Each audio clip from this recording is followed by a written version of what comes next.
All right, so I have just been dying to read you this book. I love this book. This is called Big Tracks, Little Tracks Following Animal Prints.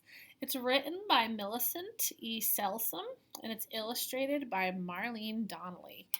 And this book is going to let us be nature detectives. Throughout the book, there's going to be little mysteries for us to solve, and we're going to have to think like scientists to try and figure out what is happening and why it is happening in this book and solve some mysteries. It's a lot of fun. Are you ready to give it a try? Okay, big tracks, little tracks, following animal prints.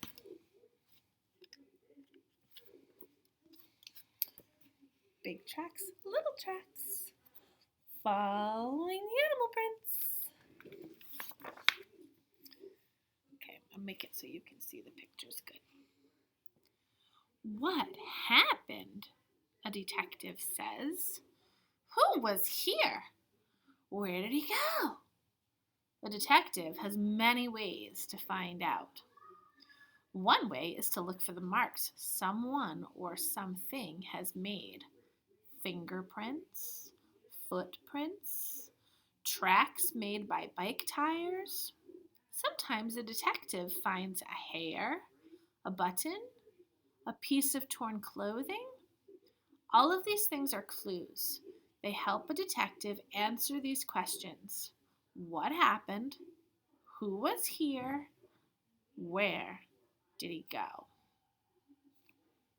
Those are the questions. What happened? Who was here? Where did they go?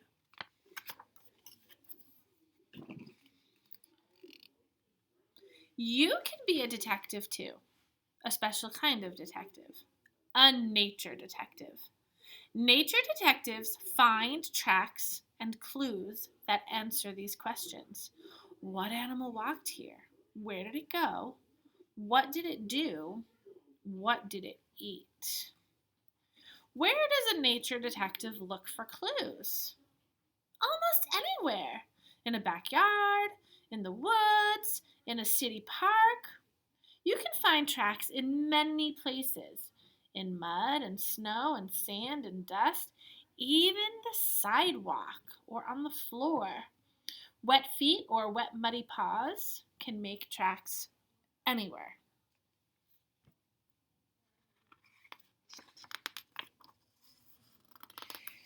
Here is a problem for a nature detective. Here is a cat. Here is a dog. Here is the dish for the cat. Here is the dish for the dog. The cat's dish had milk in it. The dog's dish had meat in it. Who drank the milk? Who ate the meat? Let's look at the tracks to see. Okay, check out the tracks. Look at the tracks that go to the cat's dish. They were made by an animal that walks on 4 feet, and you can see claw marks in front of the toe marks. A cat has 4 feet and very sharp claws, but so does a dog.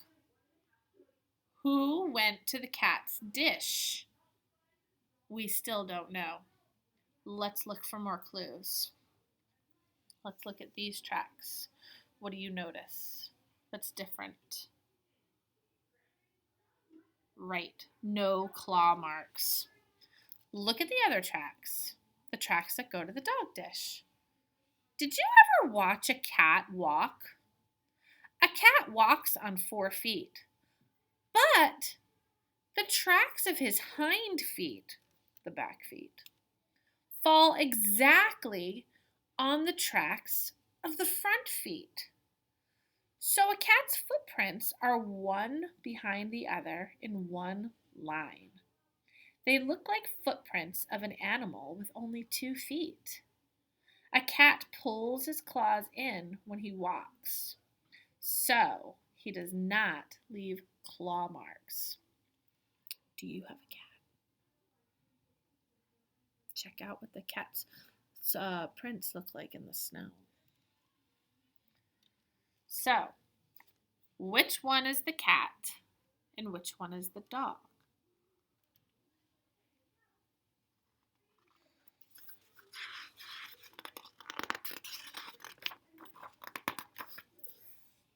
Now do you know who drank the milk? The dog! Now do you know who ate the dog food? The cat. Yes. The footprints of a fox are in a single line, like a cat's footprints. But they do have claw marks, like a dog's. What kind of footprints does a rabbit make? You can see that a rabbit has little front paws and big hind feet. Remember, hind means the back feet. The big hind feet will make big tracks. These are the hind, and this is the front.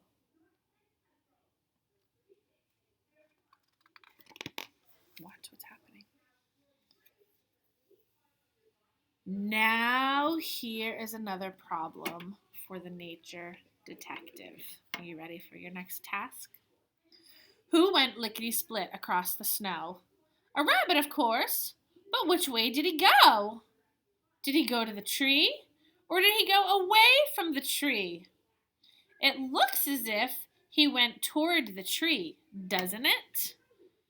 Because the front paws are closest to the tree, and these are the back. So it looks like, okay, it's a little confusing, but it looks like it went do towards the tree. But actually, it's wrong. Watch. You can see the marks of the front paws ahead of the big hind feet. But do you know how a rabbit jumps? Look at that. When a rabbit jumps, he puts his big hind feet ahead of his front paws. So the little front feet go down and then whoosh, the big hind feet come out ahead. Look at that. Cool.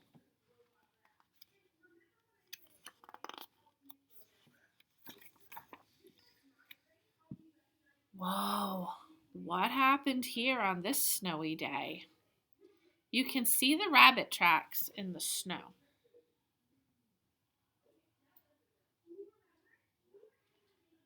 You know which way the rabbit is going.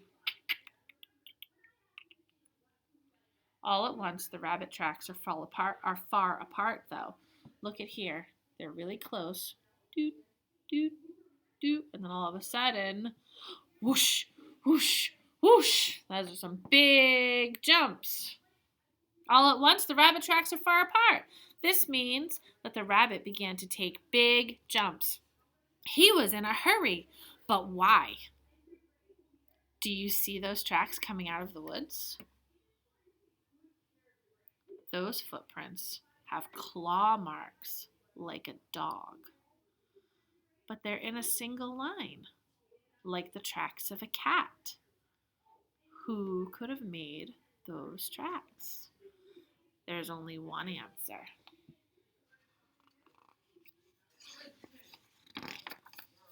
Oh, there he is. A fox. Now you know why the rabbit was in such a hurry. Did the fox catch the rabbit? Look again at the picture on page 17. Look carefully. Follow the tracks. Do do do do do do do. Oh no! Boing boing boing boing. Safe. And the fox ran away that way. Whew. Ooh! There are big hoof prints in the mud near the river. And there are little hoof prints, too. Who was here? Hoofs. It was a mother deer and her baby fawn. They came to the river for a drink. Somebody sat down on the muddy bank of the river. Who? This is the mark of a round, fat belly. And these are back footprints where they made.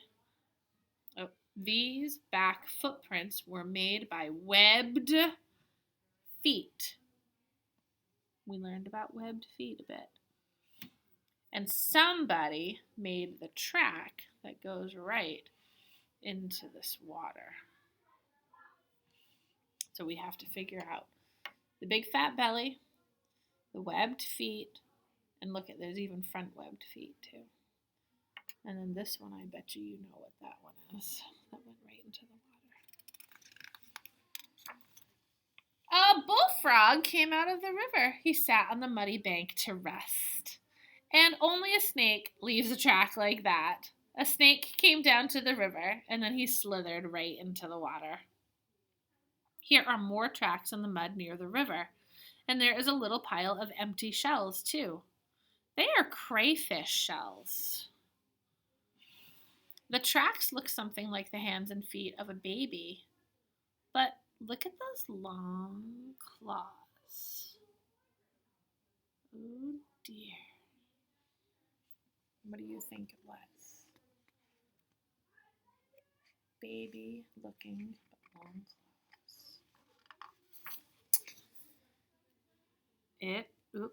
It was a raccoon. Raccoons like to catch crayfish and eat them. So now you know what happened. A raccoon had dinner here last night. He found crayfish in the river, and he ate the crayfish, and he left the shells in a little pile. A nature detective can find many clues on a sandy beach. When you look on the beach in the morning, look for seagull tracks. They can tell you which way the wind was blowing when the seagulls were there.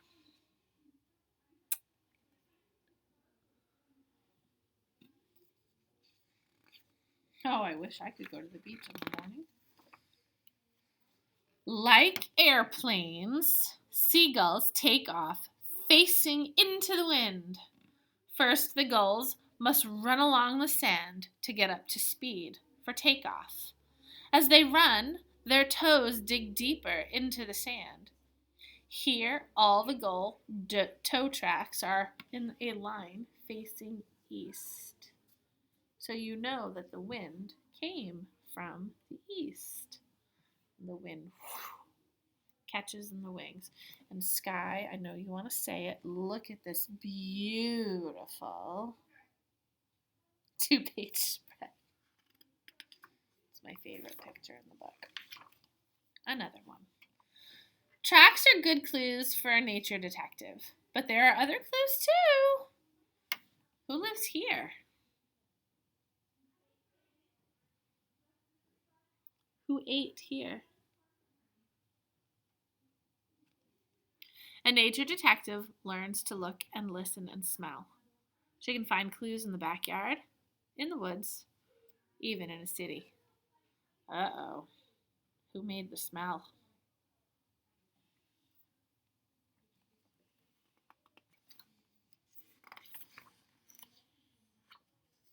Do you know who made these tracks? Yeah. That's a pretty cool picture. Someday soon, I'm going to find more snowshoe hare tracks like I did the last time we went out. Big tracks, little tracks, following animal prints. Be a nature detective.